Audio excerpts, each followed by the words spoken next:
인사를 하겠습니다. 우리는 하나님의 교사입니다. 시작. 교사가 아닌 분이 있으니까 다시 바꾸겠습니다. 우리는 하나님의 일꾼입니다. 옆에 있는 분들을 보고 같이 하겠습니다. 시작.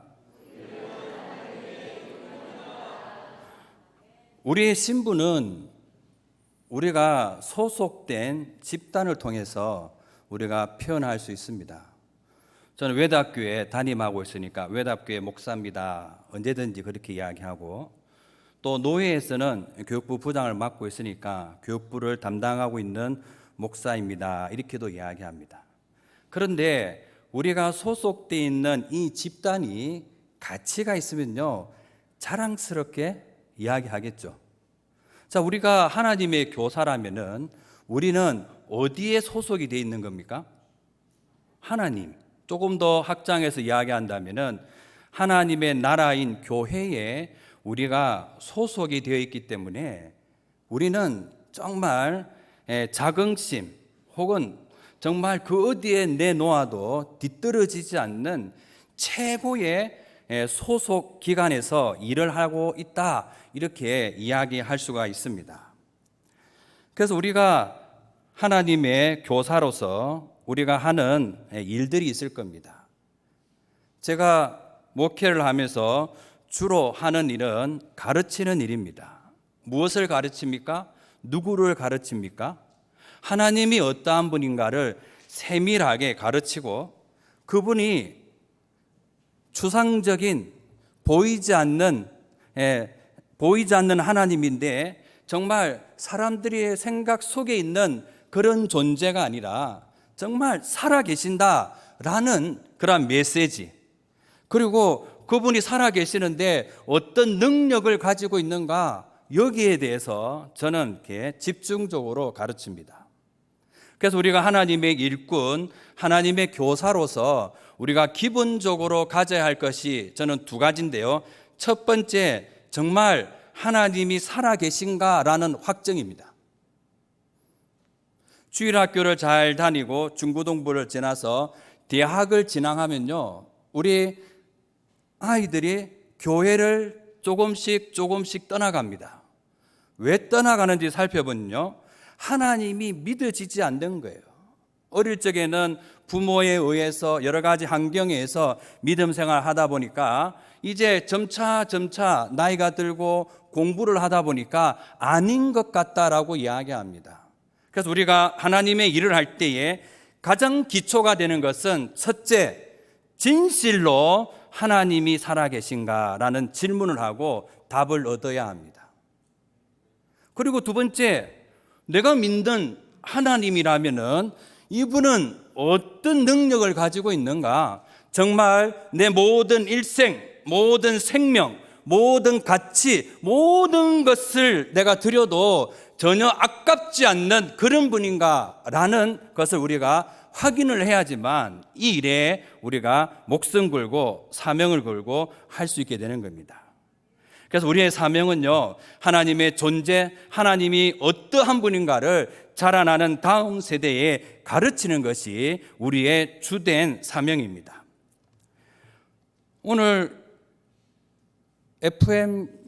FM4U인가 그 아침에 이렇게 라디오 방송에서 지나가면서 들었던 말이 무엇이냐면요, 세상에서 성공한 사람은요, 한 사람이라도 행복하게 했다면 성공했다, 이런 메시지가 슬쩍 지나갔어요. 그렇다면 하나님 앞에서 하나님의 교사로서 우리가 성공했다라는 그런 어떤 세상적인 기준 가지고 이야기한다면 우리로 말미암아 그 어린 영혼이 하나님 앞에서 행복하다면 우리는 성공적인 일을 했다라고 우리가 표현할 수 있을 겁니다. 세상이 감당치 못하는 믿음에 대해서 들어보셨습니까? 어느 성경에 있습니까? 히브리서 11장에 나타납니다. 거기에 보면요, 어떤 이들은 조롱당하고 채찍질 맞기도 하고 결박당하기도 하고 옥에 갇히기도 하고 돌로 맞기도 하고 톱으로 켜지기도 하고 시험과 칼로 죽임을 당하는 이런 엄청난 일이 있었는데, 이들의 공통점이 뭐냐면은 이런 사람은 세상이 감당하지 못하느니라 이렇게 말씀하는 거예요. 그러면은 우리의 이 신앙도 세상이 감당하지 못하는 그런 신앙, 굳은 믿음, 성숙한 신앙을 우리는 어떻게 보면 사모하고 있는 거예요. 먼저 우리가 준비가 되고 먼저 우리가 확신이 있어야지만 다음 세대에 이 복음이 전수가 되는 거예요. 우리가 흔들리고 우리가 희미하게 하나님에 대한 지식을 가지고 있으면요, 자녀들에게, 우리 아이들에게 전달되지 않을 겁니다. 당당하게 우리가 증거해야 되는데, 그렇다면은 이 세상이 감당하지 못하는 믿음 어떻게 생길까? 저는 확신이다라고 이야기하고 싶어요. 이 확신 속에서 하나님이 나에게 준 그 은사를 확인할 때에 나는 사명감이 생겨 나가게 됩니다. 교사의 일은 쉬운 일이 아닙니다. 저는 신학을 하고 교육 전도사를 했기 때문에 제가 교회에서 일을 할 때마다 교회에서 약간의 생활비 사례를 줬어요. 어떻게 보면. 그래서 저는 지금까지 교회에서 일을 하는데 교회에서 뭐를 받아요? 사례를 받아요. 그런데 교사들은요, 자기 돈을 어떻게 합니까? 바치면서, 그리고 저는 어떻게 보면 직업적으로 일을 하는데 여러분들은 뭐를 가지고 있어요? 직업도 가지고 있으면서 그 아까운 시간을 어떻게 합니까? 투자해서 나간다라는 거죠. 차이점이 많아요. 저는 어차피 해야 할 일이니까. 그러나 교사들은요, 수고해야 되고 희생해야 되고 더 많이 섬겨야 합니다. 교육자가 전하든지 목회자가 전하면 하던 일도 멈추고 와서 봉사해야 되는 이 일이 절대로 쉬운 일이 아니다 이야기하는 거죠. 그래서 요즘에는요, 교사보다 찬양대를 더 선호합니다. 맞아요? 근데 거꾸로 된 거지. 에베소서에 보면요, 여러 가지 은사가 있는데 에베소서에서 가르쳤던 은사 중에서 가장 중요한 게 뭐냐면요, 목사와 장로와 교사로 세웠다 이렇게 이야기합니다. 왜냐하면요, 이 에베소서는요, 성부 하나님의 예정과 성자 하나님의 구속과 성령 하나님의 인치심으로 말미암아 하나님께서 교회로 세워줬기 때문에 이 교회를 성장하기 위해서 제일 중요한 게 무엇입니까? 가르치는 거예요. 목사도 가르치지만 교사도 가르치고 모든 다양한 분야에서 가르치는 것이 교회에서 최우선적으로 되어져야 합니다. 이렇게 설교하면 찬양대 헌신 예배할 때는 안 부르겠죠. 그때는 또 다르게 이야기할 겁니다. 그러나 분명한 게 뭐냐면요, 우리에게 최우선 순위는 그 어린 영혼이 성장하는 데 우리의 모든 에너지를 집중해야 하는 겁니다. 그래서 우리가 하는 일은 단순한 일이 아닙니다.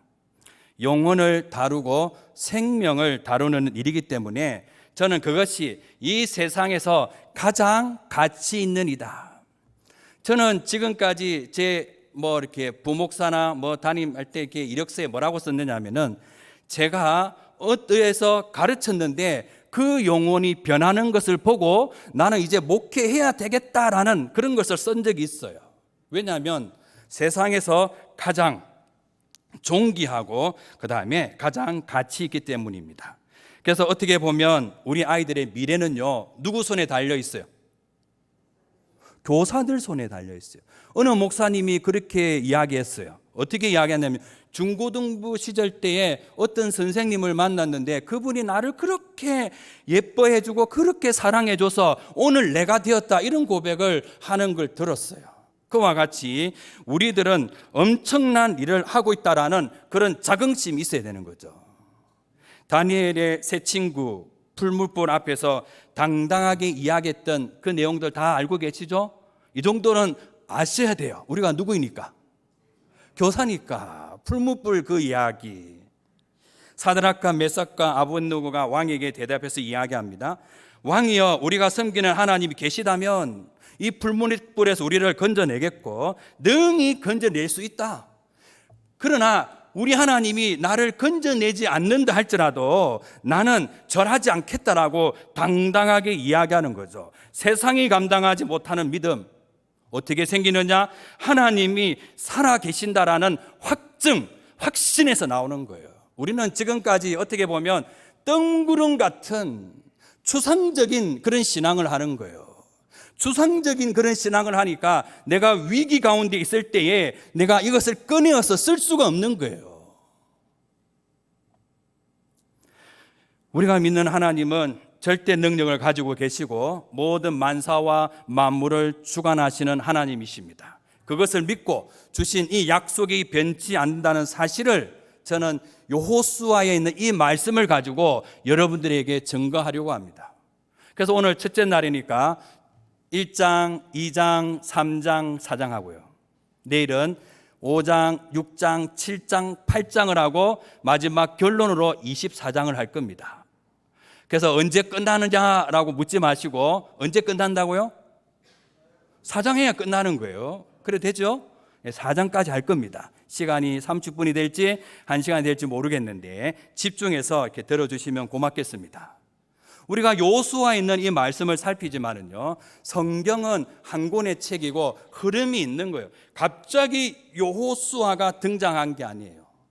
여호수아가 이 여호수아를 기록했는데 먼 훗날에 가나안 땅을 다 정복하고 난 다음에 이 책을 기록하는 거예요. 왜 기록했느냐라고 우리가 살펴본다면은 우리가 어떻게 이 땅을 정복했을까? 우리가 어떻게 적과 꿀이 흐르는 이 아름다운 곳에서 안식을 누리게 되었을까? 그것을 그대로 정확하게 기록한 책이 여호수아예요. 그런데 이 여호수아 앞에는요, 모세오경이라고 해서 창세기, 출애굽기, 레위기, 민수기, 신명기 따라 하셔도 됩니다. 창세기에서는요, 하나님께서 하나님이 어떠한 분인가를 우리에게 알게 하기 위해서 언약을 맺습니다. 아담과 노아와 아브라함과 이삭과 야곱에게 언약을 맺는데요, 그 언약의 내용을 세 가지로 요약을 할 수 있습니다. 첫 번째가 무엇이냐면은 자손이 생육하고 번창하게 될 것이다. 아브라함에게는 하늘의 별과 같이, 그 다음에 땅에 있는 티끌과 같이 이렇게 이야기했어요. 두 번째가 무엇이냐면요, 아브라함에게는 가나안 땅을 너의 자손들에게 영원토록 오래토록 줄 것이다 라고 이야기했고, 세 번째가 무엇이냐면요, 너의 후손을 통해서 많은 왕들이 나올 것이다 라고 약속을 했어요. 우리 하나님은 약속을 하면 반드시 지키시는 분입니다. 그래서 성경에서는요, 하나님의 이름을 고유명사로 기록했는데 그것이 곧 여호와라는 거예요. 여호와 하나님이라고 이렇게 우리가 표현할 때는 하나님이 약속하신 것은 반드시 뭐 하신다고요? 지키신다. 언약을 세웠으니까 첫 번째 언약, 자손이 생육하고 번성하도록 하기 위해서 언약 백성들이 어디로 들어갔어요? 우리 교회 성도들은 이야기해 줘야 될 거 아닙니까? 제가 어제 그렇게 훈련을 시켰는데 이름 부를까요? 어디에 들어갔어요? 애굽에 들어갔어요. 애굽에 400년 동안 어떻게 됐다고요? 생육하고 번성하였다. 하나님의 언약이 이루어졌어요. 그래서 이제 출애굽기에 가면요, 이 언약 백성들을 뭐라고 규정을 하냐면은 제사장 나라 거룩한 백성이다라고 정체성을 딱 정해줬어요. 그래서 오늘 우리들은 하나님 앞에서 예수를 믿는 우리들은요, 거룩한 백성이에요. 세상과 구별되어져 있는 하나님과 영원한 관계를 맺고 있는 거룩한 백성이 되어졌다라는 사실이에요. 그래서 이제 레위기를 통해 가지고 어떻게 거룩한 생활하는지 설명을 해주고, 두 번째 약속이 무엇이라고 이야기했습니까?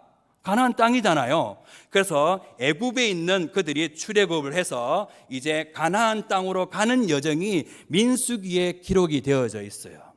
그런데 이들이 가데스 바네아에서 이제 12명의 정탐꾼을 보내었을 때에 이들이 불평하고 원망하기 시작합니다. 그래서 여호와 하나님은 그들에게 하루에 40일을 했으니까 1년씩 계산해서 40년 동안 광자 생활을 하고 출애굽한 1세대들을 광야에서 다 죽게 만듭니다. 왜 죽게 만들었어요? 여호와의 언약을 뭐 했기 때문에? 불신했기 때문에. 우리가 천국에 가기 위해서는요, 여호와 하나님께서 그리스도를 통해서 약속하신 것을 믿는 자만이 어디에 가는 거예요? 천국 가는 거예요. 이건 못 믿으면 천국 못 가는 거예요. 그래서 이제 그들이 불신하니까 그 1세대들 다 이제 40년 동안 38년 동안 다 죽게 만들고, 이제 신명기에 돌아오면은 이제 새로 태어난 2세대들과 혹은 3세대들이 있잖아요. 그들에게 이제 재교육을 시킵니다. 이제 장차 가나안 땅에 들어갈 것인데 이 땅에 들어가서 무엇을 어떻게 해야 될지 하나씩 구체적으로 설명하는 것이 신명기의 내용인데요. 그 신명기의 내용을 한마디로 정의한다면요, 나 외에는 다른 신이 없다. 그 이야기를 계속해서 설명하는 거예요. 다르게 이야기한다면 오직 여호와 하나님만이 참된 신이다. 우리 회장님이 기도할 때에 신본주의라는 단어를 쓰는데 제가 그 단어를 굉장히 좋아해요. 왜 좋아하냐면은 모든 것의 주인은 하나님이시고 모든 인생의 여정을 이끌어 가시는 분이 하나님이기 때문에 우리의 모든 인생도 하나님의 손에 있다라, 그런 뜻이에요. 그래서 그들에게 장차 언약의 땅을 들어가서 어떻게 할 것인가를 이렇게 설명하는데, 그 땅에 들어가면은 가나안 땅에 있는 모든 우상들을 다 어떻게 하고 부셔버리고 그 땅에서 누구만 섬기도록? 여호와 하나님만 섬기도록 하기 위해서 이제 가나안 땅으로 들어가는 그 내용이 이제 여호수아의 내용이 됩니다. 그래서 이제 여호수아에 들어와서 제가 PPT를 이렇게 만들어 왔는데 저만 보려고. 왜냐하면은 눈이 나빠서 저게 안 보이더라고요, 지난 금요일 날. 그래서 지금 여호수아를 통해서 이제 가나안 땅을 정복을 해야 되는데, 지금도 세계 곳곳에서는 전쟁이 일어나고 있어요. 여러분들 자녀들 전쟁터에 보낼 수 있어요, 없어요? 저는 아들이 없어서 다행입니다. 보낼 수 있어요, 없어요? 사실적으로 이야기해야 돼. 지금 가나안 땅에 들어가는 것은 그냥 들어가는 것이 아니에요. 그 땅에 들어가서 약 7년 동안 정복 전쟁을 하는데 누가 죽을지 어떻게 죽을지 알 수가 없어요. 그런 엄청난 일이 그들 앞에 놓여져 있는데, 여호수아 1장 1절 그 말씀에 보면은 여호와의 종 모세가 죽었다라고 이야기합니다. 모세가 어떤 사람이었는가? 그는 하나님과 대면에서 알던 자고 여호와께서 그것을 애굽에 보내어서 바로와 그의 신하의 모든 것에서 인도하고 이적과 기사와 큰 능력과 위엄을 행하게 했다, 이렇게 이야기해요. 그러니까 신적인 하나님의 권위를 가지고 사역했던 그 모세가 지금 어떻게 했다고요? 죽었다라고 이야기해요. 그러면 이스라엘 사람들에게는 집단적인 어떤 멘붕이 올 수가 있는 거예요. 지금까지 누구를 믿고 의지하고 왔어요? 모세를 믿고 의지하고 와서 이제 가나안 땅에 들어가야 되는데 그 앞에 전쟁이 놓여져 있는데 여호와의 종 모세가 죽었다라고 이야기하는 거죠. 그러나 이미 민수기와 신명기 뒷부분에 보면은 모세 다음에 여호수아를 하나님께서 준비하셨던 것을 우리가 볼 수 있습니다. 그래서 이제 여호수아에게 2절 그 말씀에 보면은 내 종 모세가 죽었으니 이제 너는 이 모든 백성과 더불어 일어나 이 요단을 건너 내가 그들 곧 이스라엘 자손에게 주는 땅으로 가라라고 말씀합니다. 그리고 발바닥으로 밟는 모든 것을 내게 주었노니라고 이야기하고, 그리고 광야와 레바논과 유브라데와 해쪽 속의 온 땅과 해지는 쪽 대의 땅을 다 영토가 될 것이다라고 말씀을 해주고 있는 거예요. 근데 여기에서 가라라는 말씀과 주었노니라는 말씀과 영토가 되리라는 이 말씀은요, 하나님만이 쓸 수 있는 그런 단어입니다. 하나님만이 쓸 수 있는 그런 단어. 우리가 문법적으로 이야기한다면은 의지 미래 완료형, 이렇게 이야기하죠. 앞으로 되어진 그 모든 일들을 바라보고 반드시 이대로 되어질 것이다라고 말할 수 있는 분은 누구 외에는 없는 거예요? 하나님 외에는 없는 거예요. 그래서 하나님은 여호수아에게 이런 말씀을 합니다. 그런데 여호수아가요, 갑자기 등장한 사람이 아니에요. 자, 퀴즈를 한번 내겠습니다. 성경에 보면 여호수아가 제일 먼저 등장하는 사건이 있는데요, 언제입니까? 맞추면은 그 교회 담임 목사님 제가 전화를 해서 상을 주라고 하겠습니다. 아말렉 전투에서 기억납니까? 이제 모세가 여호수아에게 군대 장관이 돼서 전투에 임하라 이야기하고 모세가 손을 들면 이기고 손을 내리면 졌던 출애굽기 17장에 나타나요. 그리고 이제 그때부터 이 여호수아는요, 모세의 수종이 되어서 참모가 되어서 약 40년 동안 훈련을 받습니다. 그리고 모세가 처음 불을 쓸 때의 그 나이를 계산을 해보면요, 53세에 처음으로 전쟁이 임하고, 그 다음에 이제 40년이 지났으니까, 약 38년이 지났으니까, 지금 이스라엘의 지도자가 되는 이 나이는요, 95세입니다. 모세는 몇 세 때 하나님의 부르심을 받아 일을 했어요? 80. 여호수아는요, 이거 보면은 참 놀라워요. 95세 되는 그 노인이 이스라엘 전체를 이끄는 엄청난 일들을 하는 것을 볼 수 있습니다.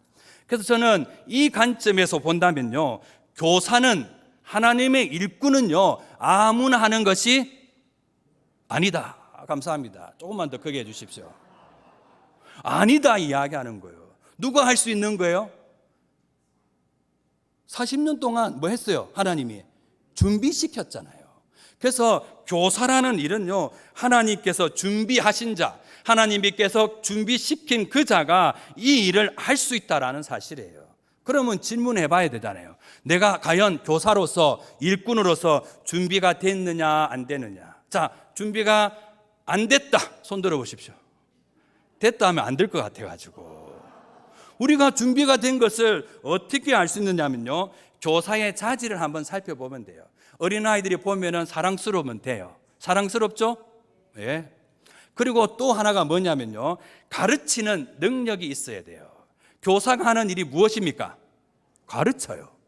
가르치는 능력이 없는 교사가 하면요, 학생들이 시험 받습니다. 뭐라고 이야기해요? 너무 못 가르친다. 우리 딸도 이야기해요. 학교 선생들을 학생들이 다 뭐하고 있어요?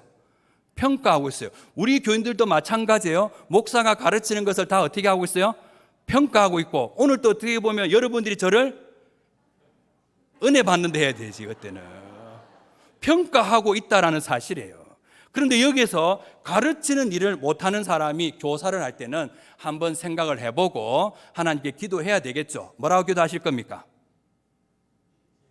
가르치는 능력을 달라고 기도하셔야지. 그 다음에 학생을 사랑하고 가르치는 능력이 있는데요, 시간이 없는 사람이 있어요. 사업이 너무 바빠, 하는 일이 너무 바쁜 사람은 교사를 해야 돼요, 안 해야 돼요? 안 해야 돼요. 최소한 학생들보다 30분 먼저 와서 해야 되는데, 한 달에 한 번, 두 번씩 출장 간다고 빠지면은 학생들이 그거 그대로 보고 그들이 나중에 교사할 때에 어떻게 하겠어요? 따라 하겠죠. 그 다음에 마지막 점검이 뭐냐면요, 저는 교회에서 주는 사례를 받고 일을 하지만요, 교사는 어떻게 해야 됩니까? 주머니가 나와야 돼. 물질적인 능력도 어느 정도 있어야 되는 거죠.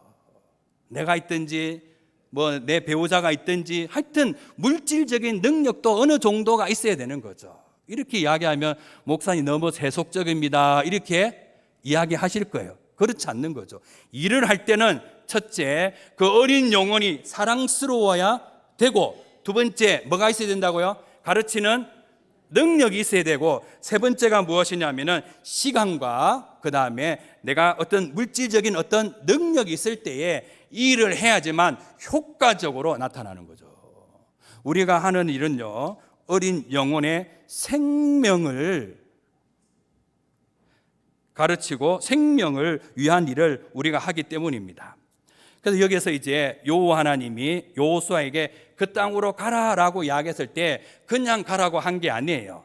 이제 여호수아 1장을 펴놓고 보셔야 돼요. 그리고 이제 3절 그 말씀에 보면은 모세에게 말한 바와 같이 이런 말씀을 하고 있는데, 항상 근거를 제시합니다. 뭐를 제시한다고요? 근거를 제시한다. 저는 설교를 하든지 가르칠 때에 근거가 제시가 되지 아니하면은 질문을 합니다. 도대체 왜 저런 말을 하지? 그러나 근거를 제시하는데요, 모세에게 말했던 그 말씀, 40년 전에 했던 그 말씀 그대로 그 땅에 들어가라 이야기하고 차지하라라고 말씀을 하고 있습니다. 그런데 이미 그 영토는요, 500여 년 전에 아브라함에게 약속한 땅이었어요. 그러니까 500년 전에 이 땅을 반드시 너에게 주시기라고 약속했으니까 너희는 들어가서 그 땅을 뭐 하라고 이야기합니까? 차지하라라고 이야기합니다. 그래서 이 약속이 믿어지면요, 비록 전쟁을 앞두고 있지만은 정신무장이 되어서 담대하게 그곳으로 뭐 하겠습니까? 들어가게 되는 겁니다. 여호와께서 여호수아에게 명령하신 것은 절대적인 명령입니다. 그리고 이제 여호수아에게 이런 말씀을 하고 난 다음에 새롭게 이스라엘 백성을 이렇게 지도해야 되니까 이 여호수아를 위로하고 격려하는 메시지가 1장 5절에서 9절에 나타나요. 어떤 메시지를 하느냐면은 5절에 보면 내 평생에 너를 능히 대적할 자가 없으리니 내가 모세와 함께 있었던 것 같이 너와 함께 있을 것이다 라고 말씀을 해주는 거죠. 그래서 여호수아가 전쟁을 할 때에 패배를 한 것을 딱 찾아보면요, 아이성 외에는 전쟁에서 실패한 적이 없어요. 엄청난 능력자잖아요. 그런 지휘관이라면 저는 믿고 갈 수가 있고, 저런 지휘관이라면 내 모든 것을 다 드려도 우리는 후회하지 않을 자신이 있는 거예요. 그래서 여기에서 모세와 함께 있었던 것 같이, 여호수아는 모세 밑에서 약 40년 동안 다 보고 배웠어요. 홍해가 갈라지는 것, 그 다음에 홍해 이전에 애굽에서 내려졌던 10가지 재앙들, 38년 동안 광야에서 했던 모든 것을 그가 다 보고 경험했기 때문에 이런 하나님이 나와 함께 한다면 아무런 문제가 되지 않는다라는 확신이 드는 거예요. 내가 너를 떠나지 아니하며 버리지 아니한다라는 약속의 말씀을 하고 있습니다. 그래서 우리가 믿음의 사람들을 살펴보면요, 아브라함과 하나님이 함께 하셨습니다. 하나님이 이삭과 함께 하셨습니다. 하나님이 야곱과 함께 하셨습니다. 하나님이 언약 백성들과 구름 기둥과 불 기둥과 그 다음에 성막을 통해서 함께 하셨습니다. 예수님께서 이 땅에 태어날 때 그 이름을 뭐라고 하라 이야기했어요? 임마누엘이라라. 무엇이에요? 하나님이 우리와 함께 하신다. 그리고 오늘 우리들에게 보혜사 성령을 보내주셔서 우리를 고와 벌같이 버려두지 않고 영원토록 뭐 한다고요? 함께 하실 것이라는 약속의 말씀이 우리에게 있는 겁니다. 하나님이 우리와 함께하는 이 관계 속에서 우리는 담대함을 누리며 살아가게 됩니다. 아담이 죄를 짓습니다. 하나님이 아담을 버립니까? 버리지 않습니까? 왜 버리지 않아요? 자기의 형상대로 지은 자기 아들이기 때문에. 그래서 아담에게 어떤 옷을 입혀줍니까? 가죽옷을 입혀요. 왜 가죽옷을 입히냐면은 하나님과 이 아담 사이의 이 관계 내가 끊지 않고 계속해서 유지해 나가겠다는 약속의 표징이에요. 그리고 언약 백성들에게는 율법과 성막을 통해서 거룩한 백성답게 살 수 있도록 그 관계를 하나님이 계속 유지해 나가는 거예요. 이 관계를 위해서 그리스도가 이 땅에 오셔서 단번에 영원한 제사를 드림으로 말미암아 하나님과 우리의 깨어져 있는 이 모든 관계를 하나님께서 그리스도께서 회복시키고 화목하게 하는 그 일들을 통해 우리가 하나님과 우리의 관계가 유지가 되고 있다는 사실을 우리가 확실하게 믿는다면 우리가 하는 일에 대해서 정말 자신 있게 이 모든 일을 하게 될 것입니다. 우리가 가지고 있는 이 관계는요, 일시적인 것이 아니고 영원한 관계입니다. 하나님이 요셉과 함께 할 때에 어떤 일이 일어났는지 다 기억나시죠? 요셉이 하는 모든 일들이 어떻게 되었다고요? 형통했다. 조금 더 표현한다면 하는 모든 일들마다 잘되고 성공적이었다 이야기합니다. 그리고 하나님이 다윗과 함께 할 때에 어떤 일이 있었는지 다 알고 계시죠? 어떤 일이 있었어요? 소년이 누구를? 골리앗을. 사울이 다윗을 죽이려 할 때마다 하나님이 함께해서 철저하게 뭐 하셨어요? 보호하셨다는 사실을 우리가 믿는다면 요수아에게 지금 이 말씀을 하고 있는 겁니다. 하나님이 지금 너와 함께 한다라는 이 말씀을 주어서 이 요수아로 하여금 그 전쟁터에 선봉대가 되어서 들어갈 수 있는 그런 믿음을 지금 주고 있는 겁니다. 그러면 교사로서 우리가 해야 할 일이 무엇이겠습니까? 어린 영혼들에게 세상이 감당치 못하는 그 믿음을 주어서 세상 가운데서 당당하게 하나님의 자녀로 살 수 있는 그런 믿음의 말씀을 우리가 전해야 되는 거죠. 예수님께서 부활하시고 성천하시면서 마태복음 28장 이후에 보면은 하늘과 땅의 모든 권세를 하나님이 나에게 주셨으니 이렇게 말씀해요. 그러니까 이 예수님께서는 천지의 주인이신 절대자의 그 권세를 가지고 제자들에게 말씀을 하시면서 아버지와 아들과 성령의 이름으로 세례를 베풀라 이렇게 이야기합니다. 우리 예수님은요, 아버지의 권세, 전능하신 하나님의 권세를 가지고 있고, 세례의 의미는요, 죽었다가 다시 살아나는 거예요. 그러니까 우리 예수님이 가지고 있는 그 권세는 생명의 주인이신 그분이 우리와 영원토록 어떻게 한다고요?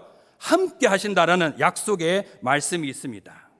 우리는 하나님의 교사입니다. 그러면 하나님이 누구와 함께 하겠어요? 우리와 함께 하는 거죠. 하나님과 우리의 관계는요, 변함이 없어요. 이런 확신이 우리에게 일어날 때에 내가 하는 일이 가치가 있다라고 생각이 들어서 최선을 다해서 해 나갈 것입니다. 그래서 이제 요수아에게 너는 내가 그들의 조상에게 맹세하여 그들에게 주리라 한 땅을 이 백성에게 차지하게 하리라. 요수아가 해야 할 일들을 하나씩 설명을 해줍니다. 그리고 7절에서 8절 그 말씀에 보면요, 형통하게 되리라고 약속을 해줍니다. 율법의 그 말씀을 지켜 행하고 좌로나 우로나 치우치지 않고 그것을 떠나지 않게 하고 묵상하면 내 모든 일들이 평탄하게 될 것이고 형통하게 될 것이다 라고 말씀합니다. 왜 율법일까라는 거예요. 제가 신명기를 설명할 때에 간단하게 한 문장으로 이야기했습니다. 뭐라고 이야기했습니까? 나 외에는 다른 신이 없다. 오직 여호와 하나님만이 참 신이다. 그 율법의 말씀을 통해서 그것을 계속 확인을 하면은 요수아가 여호와를 어떻게 하겠습니까? 의지하고 경외하며 나가겠죠. 이 율법에는 과거에 하나님께서 언약 백성들을 위해서 어떤 일을 해놓았는지 상세하게 기록되어져 있기 때문에 이 말씀을 읽을 때마다 하나님이 살아계셔서 자기 백성과 어떤 일을 했는지 그 능력이 무엇인지 너무나도 분명히 알고 있으니까 그가 하는 일이 잘 될 수밖에 없다라고 우리는 이렇게 말할 수 있는 겁니다. 그리고 이제 9절로 넘어가면은 내 하나님 여호와가 너와 함께하기 때문에 강하게 하고 담대하라. 두려워하지 말고 놀라지 마라. 그래서 우리가 하나님 앞에서 교사의 일을 하든지 여러 가지 일꾼이 되어서 일을 할 때 먼저 점검해야 될 것은 하나님과 나와의 관계가 어떠한지 확인을 해야 돼요. 정말 내가 하나님을 향해 있는지 아니면 내 마음이 세상에 향해 있는지, 정말 하나님 앞에 일꾼으로 부름을 받아서 정말 하나님 앞에 보시기에 부족함이 없는지. 그러나 우리는 여전히 세속에 더 많은 관심이 있는 거예요. 하나님과 관계가 잘 유지가 되면요, 우리는 하나님의 주권을 인정할 수 있는 그런 힘이 생깁니다. 그러면 내 마음에 갈등이 사라져요. 어떤 갈등이냐면 이쪽이냐 저쪽이냐 갈등이 사라져요. 그러면 갈등이 사라지면요, 내 마음의 평강이 자리 잡고 마음의 안정감을 가지고 이 언약 백성들이 이제 하나님의 약속의 말씀을 믿고 담대하게 그 땅에 들어가게 될 겁니다. 이제 여호수아를 준비시켰어요. 마음을 단디는 사투리인데 강하게 담대할 수 있도록 준비시켰는데 10절에서 11절에 보면 이제 여호수아가 그 백성들에게 명령합니다. 준비해라. 이제 그 땅에 들어갈 것이다 라고 말씀을 하고 있습니다. 전쟁을 명령할 때 신중해야 합니다. 우리나라가 만약에 전쟁을 할 때에 국가의 원수되는 대통령이 결정할 때 어떻게 돼요? 신중해야 돼요. 뭐가 걸려 있어요? 우리의 모든 것이 다 걸려 있어요. 생명도 걸려 있고 지금까지 이루어놨던 모든 경제, 모든 것이 다 걸려있기 때문에 이거는 함부로 할 수 있는 것이 아닙니다. 그런데 이 여호수아는 백성들에게 명령합니다. 당당하게 이야기해요. 38년 동안, 약 40년 동안 언약 백성들은요, 텐트 생활을 했어요. 아무리 야행이 좋지만 40년 동안 텐트에 사는 것은 나는 자연이다 외에는 없어요. 우리는 전부 다 으리으리한 집에 살고 싶고, 화장실부터 요즘에는 에어컨이 있어야 사는 이 시대에 편안하게 살고 있는데 40년 동안 텐트에 살았다? 지쳐있는 그들에게 이제 전쟁하자라고 이야기할 때에 아마 설득하려면 힘들 수도 있었습니다. 그러나 이제 이 여호수아는 여호와의 이 약속의 말씀을 의지해서 그들을 설득해 나갑니다.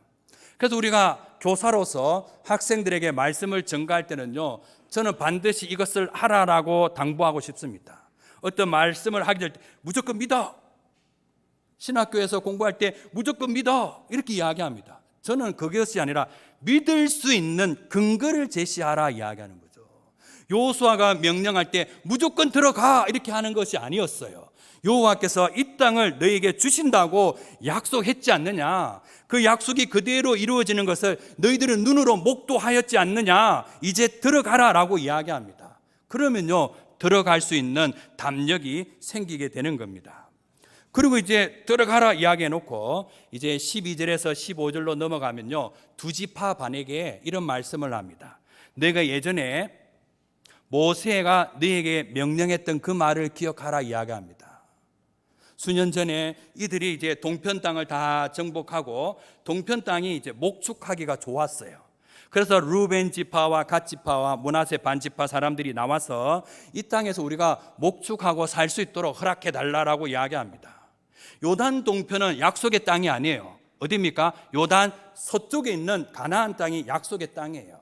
그 말을 모세가 듣고 좋아했을까요? 싫어했을까요? 싫어하는 거예요. 왜? 그들이 그 땅을 얻게 되면은 언약 백성들이 어디에 안 들어가니까? 가나안 땅에 안 들어가잖아요. 그래서 안 된다라고 이야기했을 때 이들이 어떤 말을 했느냐면은 우리 가축을 위해서 우리를 짓고 우리 아이들을 위해서 성읍을 건축하고 견고한 성읍에 거주하게 한 후에 다 우리가 무장해서 우리 형제들보다 먼저 앞서가서 우리 형제들이 모든 땅을 다 차지하고 안식을 누릴 때까지 우리는 돌아가지 않겠다 이야기해요. 그리고 우리가 형제들을 위해서 수고하고 전쟁을 해서 가나안 땅에서 일어나는 모든 땅은 우리가 받지 않아도 되니까 우리가 이 땅에서 살 수 있겠다라고 허락을 구하는 거죠. 그때 모세가 허락을 하고 이제 그들은 그 땅에서 이제 잠깐 안식을 누리고 있었어요. 그들에게 이제 이야기합니다.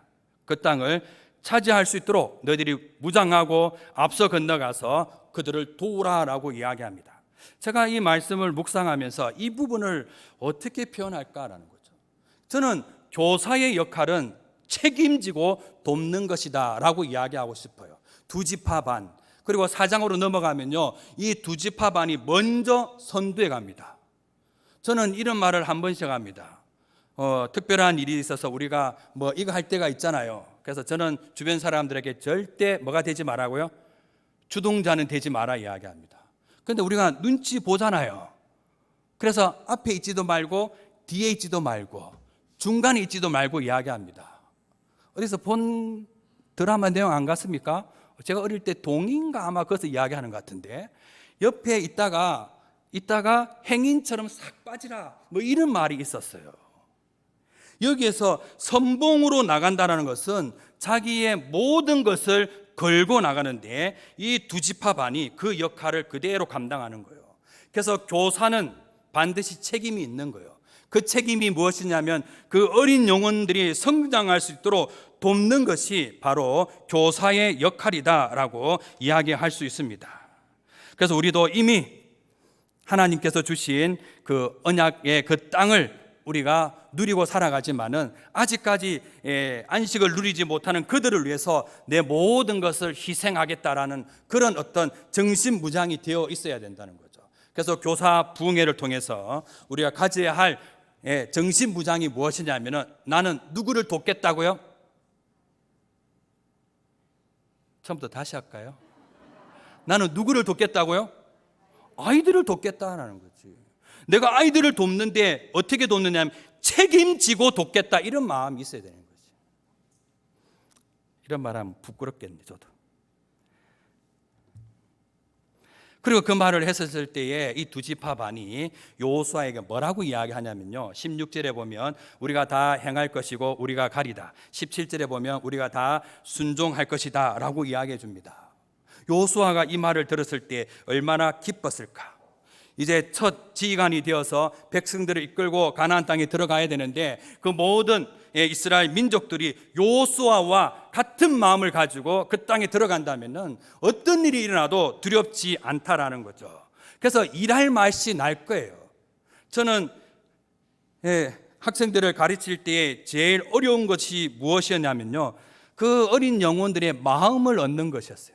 관계였어요. 제가 어떤 권위적이고 제가 어떤 잘못된 말로 인해서 저 아이 영혼이 다치지 않을까라는 거죠. 예배 시간에 떠들고 지각하고 늦게 올 때에 내가 한마디에서 저 아이가 삐져가지고 교회 오지 아니할까, 이것이 제일 마음이 걸렸어요. 그런데 그 아이가 저와 같이 마음이 하나가 되고 그 아이의 마음을 얻는 순간에는 야, 아무 문제가 안 돼. 지금 어떤 분위기냐면요, 여호수아와 그 언약 백성들의 그 마음이 몇 개가 되었다고요? 하나가 되었다는 거죠. 그래서 교사로서 아름다운 일을 하기 위해서는요, 우리는 학생들과 교사가 몇 개가 되어야 된다고요? 하나가 되어야 된다. 그래서 가능하면 누구의 마음을 얻을 수 있도록? 아이의 마음을 얻을 수 있도록. 그래서 선생, 교사, 목회는 어려운 거예요. 당연하겠죠? 엄청나게 어려운 일들을 누가 감당하고 있어요? 제가 이렇게 하잖아요. 누가요? 이렇게 합시다. 나는 누구의 교사다고요? 하나님의 교사다. 누가 인정했어요? 하나님이 인정했어요. 하나님이 누굽니까? 그는 본인들이 경험한 하나님을 표현해야 되죠. 창조주 하나님. 하나님이 누굽니까? 모든 것을 주관하시는 하나님이 누구입니까? 내가 이렇게 해도 여전히 사랑하시는 하나님이 누구입니까? 내가 이렇게 변덕을 부려도 하나님 한 번도 변덕 부리지 않는 믿을 만한 우리의 언어로 우리가 표현할 수 있어야 되는 거죠. 그래서 이제 여호수아와 이제 이스라엘 백성 전체가 마음이 하나가 되게 해서 이제 가나안 땅에 들어가게 하는데, 먼저 정탐꾼을 보냅니다. 이 정탐꾼을 보내가지고 그 가나안 땅에 이제 상황을 이렇게 보도록 해서 어떻게 전쟁을 하든지 무엇이 있는지 파악하게 했는데, 2절 말씀에 보면 2장 2절을 가면요, 여리고 왕이 이 사실을 이미 알아버린 거예요. 정탐꾼을 보냈는데 처음부터 일이 꼬이는 그런 일들이 나타납니다. 그때 하나님이 누구를 준비했습니까? 기생 라합을 준비해서 그들을 다 숨겨줍니다. 자, 정탐꾼을 보내었어요. 왕이 이 소식을 듣고 군인들을 보내가지고 이 사람을 잡으려고 하는데, 하나님은 누구를 또 예비해 두었어요? 기생 라합. 그리고 이 기생 라합을 통해서 어떤 고백이 나오는지는 우리는 너무나도 잘 알고 있는 겁니다. 그래서 여기에서 강조하고 싶은 게 무엇이냐면요, 하나님은 자신의 언약을 이루도록 하기 위해서 모든 배경을 만들고 있는 거죠. 그래서 2장 뒷부분에 가면은 이 정탐꾼들이 이제 여호수아와 백성들에게 이야기를 쫙 해줄 거예요. 기생 라합에게 들었던 그 말, 이걸 조금 더 이렇게 시간을 거슬러 가면 이 말을 하도록 하기 위해서 이 두 정탐꾼이 누구를 만날 수 있도록? 기생 라합을 만날 수 있도록 하나님이 역사를 지금 움직여 나가고 있는 거예요. 그래서 우리의 만남은요, 우연히, 그건 노래인데, 우연은 아니다, 우연이 없다라고 이야기하죠. 오늘 제가 감히 여러분들 앞에 선 것도 어떻게 보면 하나님의 기쁘신 뜻 가운데 섰다라고 이야기합니다. 제가 여기에서 어떤 결과에 대해서는 하나님께 맡기는 거죠. 어떤 평가가 있을지 누가 아는 거죠? 하나님만이 아는 거죠. 긍정적이든지 부정이든지. 제가 하고 싶었던 이야기가 뭐냐면요, 간단하게 이야기하면 우리 하나님은 살아, 이야기만 하고 싶은 거지. 그 하나님이 우리의 모든 것에 무엇이다고요? 주인이다, 이 이야기를 하고 싶은 거예요. 이게 믿어지면요, 주인 따라가면 돼요. 근데 이게 안 믿으니까 누가 주인인 줄 알고, 내가 주인인 줄 알고 거짓말도 하고 위선도 하고 체면 차리하기도 하고 성도가 시기 나기도 하고. 누가 주인이니까? 내가 주인이니까. 그런데 하나님은 이 기생, 이 라합을 통해서 정말 아름다운 분위기를 조성하고 있다. 그렇다면은 우리가 주일학교에서 크든지 적든지 많든지 하나님께서는 다양한 방법으로 우리들에게 이런 분위기를 만들어서 그 영혼들에게 말씀을 가르치게 하는 그 일들을 일어나게 하는 거죠. 저는 철저하게 믿어요. 우리 모든 환경을 누가 조성한다고요? 하나님이 조성한다. 그리고 이제 이 기생 라합이 이제 그 군인들을 이렇게 따돌려 놓고 9절 말씀에 보면은 라합이 두 정탐꾼에게 하는 첫 마디가 있어요.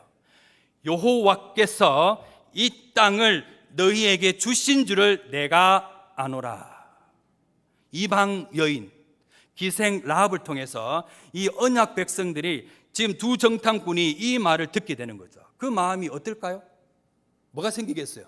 확신이 생기는 거예요.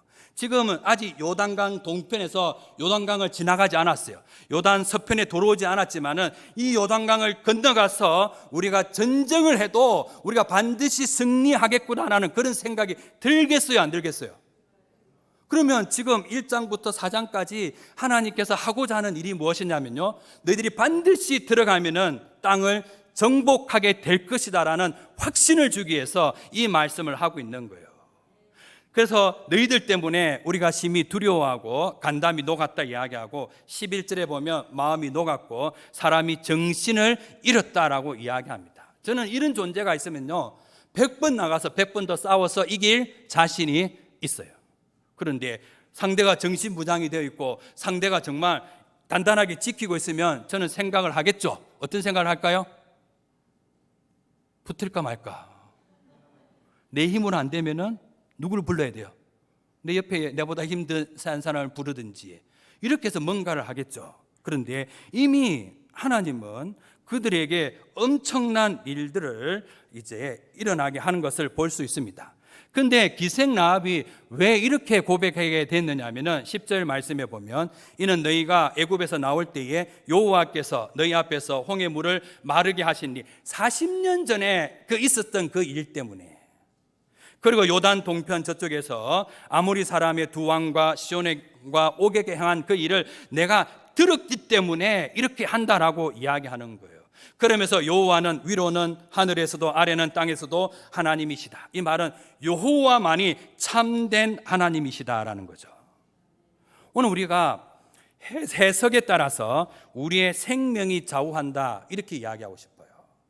기생 라합은 언약 백성들에게 있었던 그 모든 일들을 하나님의 관점에서 해석하고 어떻게 하면 내가 살 수 있을까라고 생각해서 그들을 돕듯이 도왔지만, 그러나 여리고에 있는 사람들, 가나안 땅에 있는 사람들은 그 언약 백성들에게 일어났던 일들을 그들이 보고 두려워서 어떻게 합니까?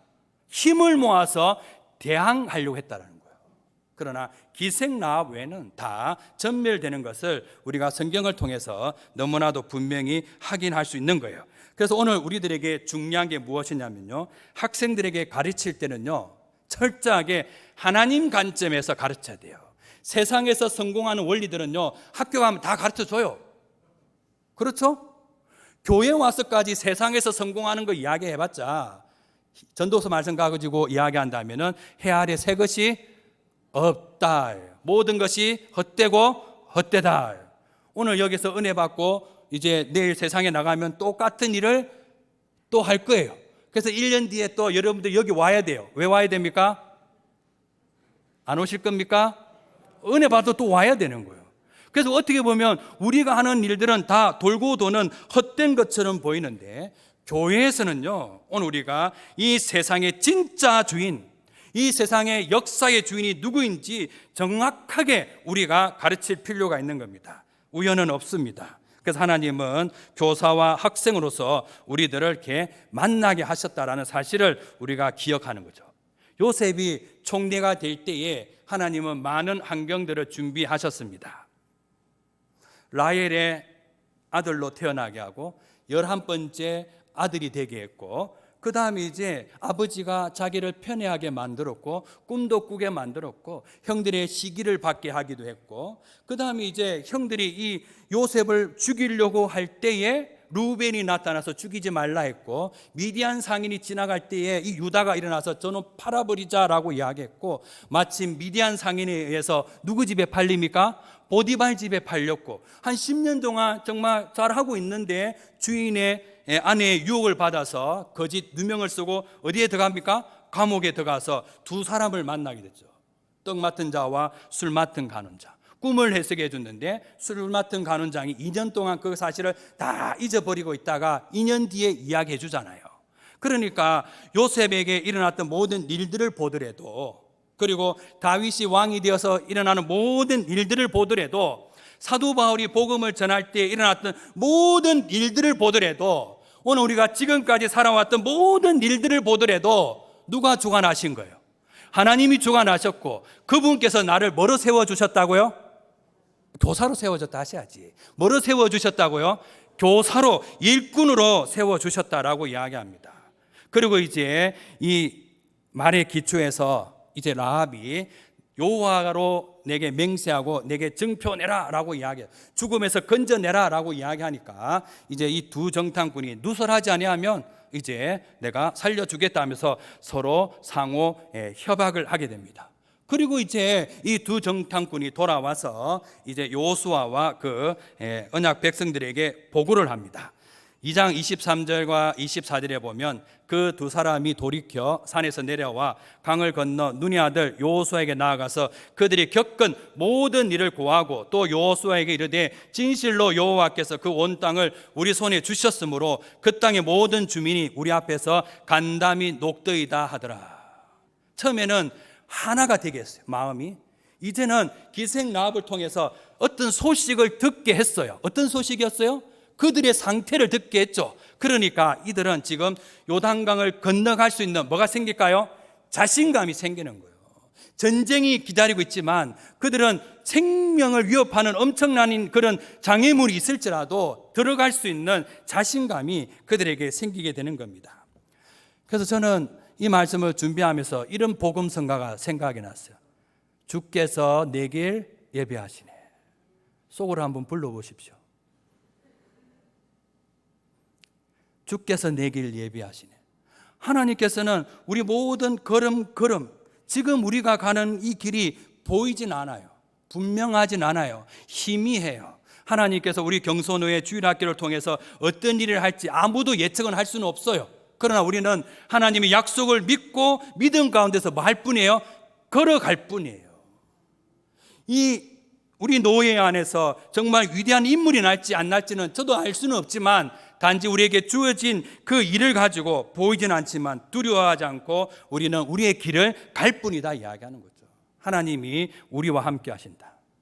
그런데 이들이 이제 기생 라합을 통해서 그런 정보를 이렇게 듣게 되었을 때 이제 가나안 땅에 들어갈 수 있는 이제 확신이 생기는 거예요. 그런데 그들에게는 동편에 있으니까 이제 서편으로 오기 위해서는 반드시 이 요단강을 건너가야 돼요.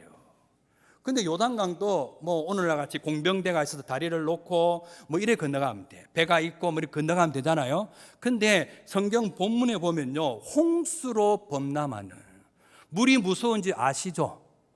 물이 무서울 때 들어가면 됩니까 안 됩니까?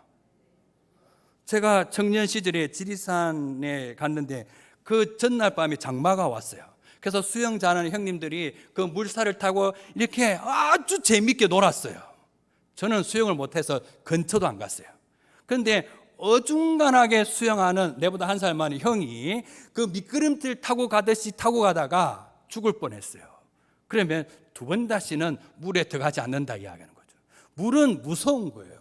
우리 이렇게 북촌도 흐르죠? 그래서 장마가 질 때 저는 걱정을 합니다. 이 물이 흘러 넘쳐서 우리 집사님 집에 들어가면 안 되는데, 이 물이 얼마나 무서운지. 그런데 이제 이 요단강을 건너가도록 하기 위해서 하나님께서 역사를 하시는데 3장으로 이렇게 넘어가면은 여호와의 언약궤를 따라가라 이야기합니다. 여호와의 언약궤가 무엇입니까? 라고 묻는다면은 여호와의 언약이 보관되어져 있는, 제가 언약을 이야기할 때 몇 가지를 이야기했습니까? 3가지. 첫째가 무엇이었어요? 자선. 두 번째 땅. 그 다음에 이제 조금씩 나오네요. 이 외답교회 교인 같다. 그 다음에 왕 나오잖아요. 그것이 여기 보관되어 있는 거죠. 그래서 나는 반드시 이 언약을 이루겠다라는 것을 상징적으로 보여줘요. 그리고 이 여호와의 언약궤는 하나님이 임재한다는 사실, 하나님이 능력이 우리와 함께한다는 그 사실이 여기에다가 상징적으로 보여주는 거예요. 그래서 언약 백성들이 길을 갈 때에 언약궤가 3일 앞서가서 길을 찾았다라는 그런 말씀도 민수기 11장에 있어요. 그러니까 지금 이들은 요단강을 어떻게 건너갈지 잘 몰라요. 어떻게 땅을 정복해야 될지 잘 몰라요. 미지의 길이고 한 번도 걸어가 보지 못했어요. 왜냐하면 홍해를 건넜던 1세대들은 요수아와 갈렙 외에는 다 죽고 없잖아요. 그 당시에 20세 이하의 아이들은 지금 살아서 60세, 70세가 되어 있으면 그들은 어느 정도 알게 되겠지만 이들이 한 번도 걸어가 보지 못했던 그 길을 걸어가도록 하기 위해서 여호와의 언약궤를 따라가라 이야기하는 거죠. 우리는 미지의 세계를 걸어갈 때에 누구를 따라갑니까? 성령의 인도하심 가운데서. 성령께서 우리를 인도하는 방법이 무엇입니까? 하나님의 말씀이에요. 그래서 하나님의 말씀이 우리에게 굉장히 중요한 거예요. 그래서 이제 이들에게 4절 말씀해 보면 너희가 이전에 이 길을 지나보지 못하였다라고 말씀합니다. 홍해에서 건너갈 때에 죽음에서 생명으로 인도하시는 하나님의 능력을 그들이 경험하지 못했기 때문에 이 요단강 도하를 통해서 하나님이 생명의 주인이시다라는 것, 그것을 경험하게 하고 약속의 땅에 들어가서 7년 동안 전쟁할 수 있는 그런 단명, 전쟁에서 모든 생명의 주관자는 누구시다고요? 여호와 하나님이라는 사실을 알게 하기 위해서 이 요단강을 도하하는데 언제 도하한다 이야기했어요? 홍수로 범람할 때. 홍해를 모세가 건너게 할 때는 지팡이로 어떻게 했어요? 그러니까 갈라졌잖아요. 더 갔어요. 이거는 쉽잖아요. 지금 요단강은 뭐예요? 홍수로 범람하는데 도대체 어떻게 되지? 답은 무엇입니까? 언약궤를 따라가라 이야기하는 거죠. 그러니까 광야 38년 40년의 이 기간을 통해서 이제 이 세대들은 어느 정도 믿음이 완성이 되어 있는 거예요. 그래서 이제 제사장들이 이제 출발을 하기 시작합니다. 6절 말씀해 보면 3장 6절에 백성들이 앞서 나간다라고 말씀하고 이제 명령해서 요단에 들어가라라고 이렇게 이야기를 하는 것을 우리가 볼 수 있습니다. 그리고 요단강에 이렇게 들어갔었을 때에 하나님께서 이 사건을 이루시는 목적을 10절에서 우리에게 보여주는데 살아계신 하나님이 너희 가운데 계시사 가나안 족속 7족속을 반드시 쫓아내실 줄을 이것으로 너희가 알리라 라고 분명히 이야기합니다. 그리고 이제 그들이 이제 제사장들이 언약궤를 맨 제사장들이 그곳에 들어갔었을 때에 물이 딱 끊어져서 한 곳에 쌓이기 시작합니다. 물이 끊어져서 약 25km까지 물이 계속 밀리면서 이 물은 계속 어떻게 합니까? 쌓이는 거죠. 그래서 마른 땅같이 그들이 이제 건너갔던 그 기록이 3장에 정확하게 기록이 되어져 있습니다. 그렇다면 하나님께서 언약 백성들에게 왜 이런 것을 경험하게 하실까? 지금 이들은 전쟁을 앞두고 있기 때문에 생명에 대한 두려움이 있을 수는 있잖아요. 그리고 이 요단강을 통해서 생명의 주관자가 누구인지 분명히 알게 하기 위해서 이 사건이 그들에게 일어나게 하는 겁니다. 믿음은 가만히 누워가지고 사과가 떨어지도록 입을 벌리고 있는 것이 믿음이 아닙니다. 우리가 믿음 생활한다면 아무것도 하지 않아도 하나님께서 우리에게 뭔가 주실 것이다 라고 이렇게 표현하기도 합니다. 믿음은 하나님의 약속 의지하고 한 걸음씩 나가는 거예요. 믿음은 우리가 보이진 않지만 반드시 하나님이 우리와 함께 하실 것을 믿고 그 약속을 가지고 우리가 나가는 거예요. 그래서 오늘 우리가 정말로 믿음이 있다면, 정말로 하나님 살아계심을 우리 모두가 인정한다면 열심히 봉사하든지 아니면 입을 닫든지 해야 돼요. 하나님이 살아계셔서 나에게 귀한 일을 주시는데 우리가 게을리할 수 없는 거예요. 저는 여러분들이 저를 어떻게 평가할지 모르지만 제 주변의 목사님은 운동권이다 이렇게 이야기합니다. 운동을 좋아한다고. 그런데 어떤 분이 저에게 이야기합니다. 제가 목사님을 잘못 봤습니다. 이렇게. 왜? 운동도 좋아하지만요, 나름대로 연구도 하고 나름대로 가르치는 일도 하고 계속해서 뭔가 새로운 것을 도전하고 있는 그 모습을 좀 가깝게 보는 목사님이 제가 잘못 봤습니다라고 이야기하는 거죠. 저는 지금도 연구하고 지금도 가르치는 일에 최선을 다하려고 집중하고 있는 거예요. 그래서 제가 교육부장이 되었을 때 마음은 한표로 좋았어요. 이번 기회에 한번 해봐야 되겠다. 이런 가감한 마음까지 뚝심 있게 뭔가를 전하고 싶었던 그런 마음이 저에게도 있었어요. 그래서 저는 믿음이 있다면 하나님의 살아계심을 확신하고 하나님의 교사라면 열심히 봉사하든지, 그 다음에 어떻게 하자고요? 입을 다물잖아요. 왜 다물어야 돼요? 일도 안 하면서 궁시는 그런 사람이 너무 많거든. 이래라 저래라. 그래서 오늘 우리에게 주어진 이 직분은요, 장난으로 하는 게 아니에요. 왜냐하면 내 인생이 내 것이 아니기 때문에. 그 흐르던 물이 이제 25km까지 뒤로 물려 쌓이기 시작하는 엄청난 하나님의 능력을 그들이 경험했으니까 이제 그 땅을 정복할 수 있을 것이다 라는 확신을 가지게 되는 거예요. 그리고 이제 4장으로 이렇게 넘어가면은 여호수아에게 이제 어떤 일을 하게 하냐면요, 12돌을 택하라 이야기합니다. 한 지파에 한 돌씩 가져와서 이제 12돌을 택하라라고 이야기합니다. 그래서 4장 5절 말씀에 보면은 요단 가운데 들어가 너희 하나님 여호와의 궤 앞으로 가서, 여호와의 궤 앞으로 언약 백성이 다 지나갔거든요. 누구 앞에서 지나갔다고요? 여호와의 궤 앞에서 언약 백성이 다 지나간 거예요.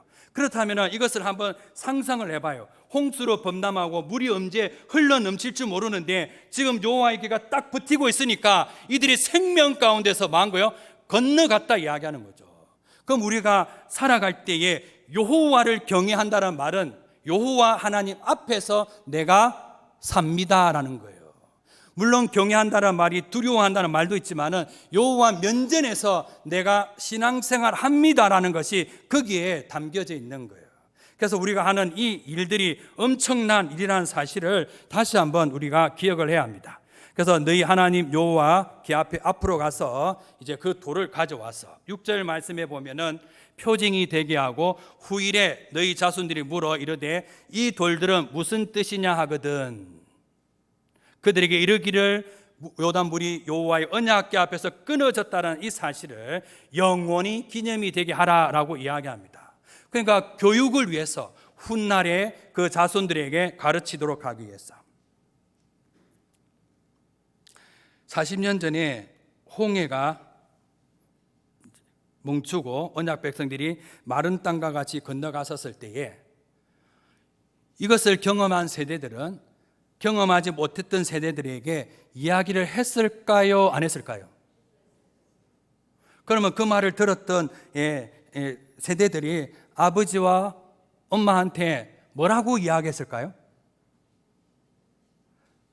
있는 그대로 이야기합시다. 아빠, 거짓말 하지 마. 뭐 했으니까? 경험하지 못했으니까. 그런데 그들에게 광야길을 통해서 끊임없이 홍해 사건과 애굽에 있었던 이야기를 교육하고 교육해서 어느 정도 신앙이 완성이 되어가고 있는데 그들이 직접 뭐를 본 거예요?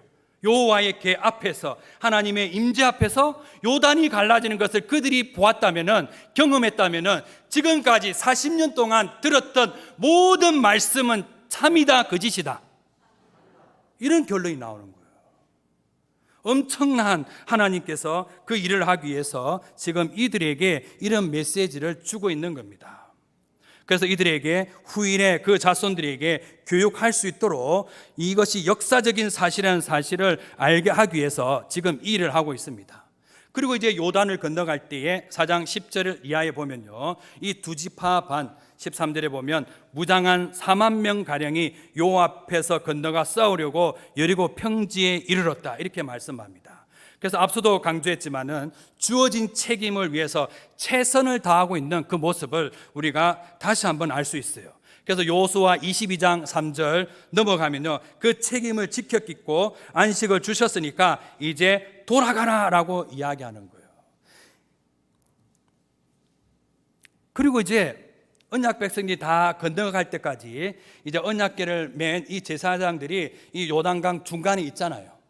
이제 누가 나와야 돼요? 언약궤를 맨 제사장들이 나와야 돼요.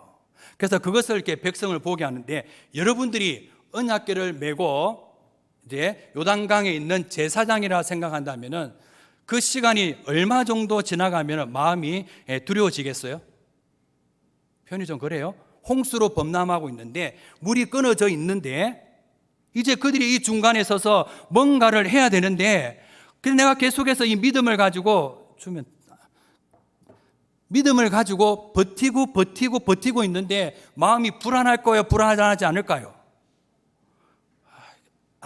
불안하다 해야 이게.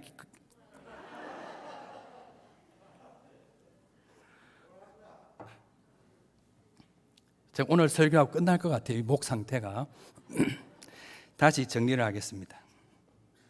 이 부분이 너무 재밌었어요. 저는 홍수로 범람하고 있는 그 가운데 이 제사장들이 믿음을 가지고 한 번도 걸어가지 아니하는데 이제 발을 담그자 물이 끊어졌어요. 그런데 여호수아가 1시간 동안만 있으라라고 이야기하면 버틸 수 있어요. 그렇죠? 아니, 한 2시간만 있으라 버틸 수 있겠죠? 이스라엘의 그 백성들이 60만 명 혹은 200만 명 혹은 1000만 명을 이야기하는데, 그 대군이 지나가는 동안에 하루가 될 수도 있고 이틀이 될 수도 있고 아무도 모르잖아요. 불안할까요? 불안하지 않을까요? 불안해요. 저보러 있으래도 저도 불안해서 마음이 초조할 수가 있어요. 그런데 이 제사장들이 끝까지 뭡니까? 버티는 거예요. 이것을 한번 생각을 해봐야 돼요. 그런 환경, 언제 이 자연적인 현상이 다시 일어나서 그 물이 덮칠 수도 있는데, 이 제사장들은 하나님의 능력과 확신을 믿고 끝까지 마는 거예요. 버티고 있는 거예요. 교사의 역할은 새 속에서 어떤 일이 우리에게 일어난다 할지라도 우리는 최선을 다해서 믿음으로 버틸 수 있는 그런 본을 우리 자라나는 세대들에게 보여주는 거죠. 그래서 저는 희생과 봉사 혹은 담대함, 맡은 자에게 구할 것은 충성이다라는 그런 말씀이 있습니다.